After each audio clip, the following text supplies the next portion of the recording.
രാജ്യത്തെ പ്രതിപക്ഷ പാർട്ടികൾക്ക് വലിയ ചോദ്യങ്ങൾ ഉയർത്തിക്കൊണ്ട് അഭിപ്രായ സർവേകളും പ്രവചനങ്ങളുമൊക്കെ വന്നുകൊണ്ടിരിക്കുകയാണ്. വടക്കേ ഇന്ത്യയിൽ വീണ്ടും നരേന്ദ്രമോദി തരംഗം. ഗുജറാത്ത്, രാജസ്ഥാൻ, ഹിമാചൽ പ്രദേശ് തുടങ്ങിയ സംസ്ഥാനങ്ങൾ BJP തൂത്തുവാരും. അതേസമയം കേരളത്തിൽ പിണറായി വിജയനും CPM-നും MV ഗോവിന്ദനും ചോദ്യങ്ങൾ. ഒരൊറ്റ സീറ്റ് പോലും ഇത്തവണ CPM ഇവിടെ നേടില്ല, ഇടതുമുന്നണി നേടില്ല എന്നാണ് സർവേ ഫലസൂചനകൾ വിരൽ ചൂണ്ടുന്നത്. മുഖ്യമന്ത്രി പിണറായി വിജയന്റെയും CPM സംസ്ഥാന സെക്രട്ടറി MV ഗോവിന്ദന്റെയും സ്വപ്നങ്ങൾ തകർന്നടിയുകയാണ്.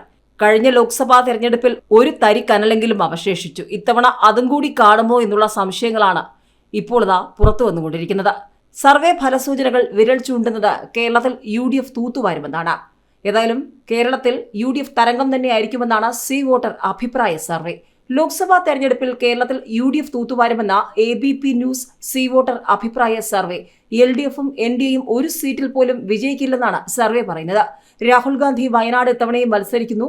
2019-ലേതിന് സമാനമായി വലിയ സ്വാധീനം ഉണ്ടാക്കുമെന്ന് തന്നെയാണ് പ്രവചനം.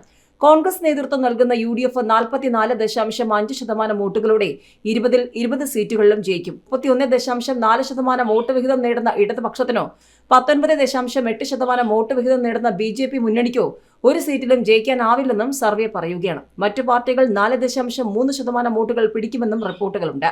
തമിഴ്നാട്ടിൽ DMK മുന്നണി തൂത്തുവാരുമെന്നും സർവേയിലുണ്ട്. അവിടെയും BJPക്ക് ഒരു സീറ്റിലും ജയിക്കാനാകില്ലെന്നാണ് പ്രവചനം. അതേസമയം ഗുജറാത്ത്, രാജസ്ഥാൻ, ഹിമാചൽ പ്രദേശ് തുടങ്ങിയ സംസ്ഥാനങ്ങളിൽ BJP തൂത്തുവാരുമെന്നാണ് സർവേ പ്രവചിക്കുന്നത്.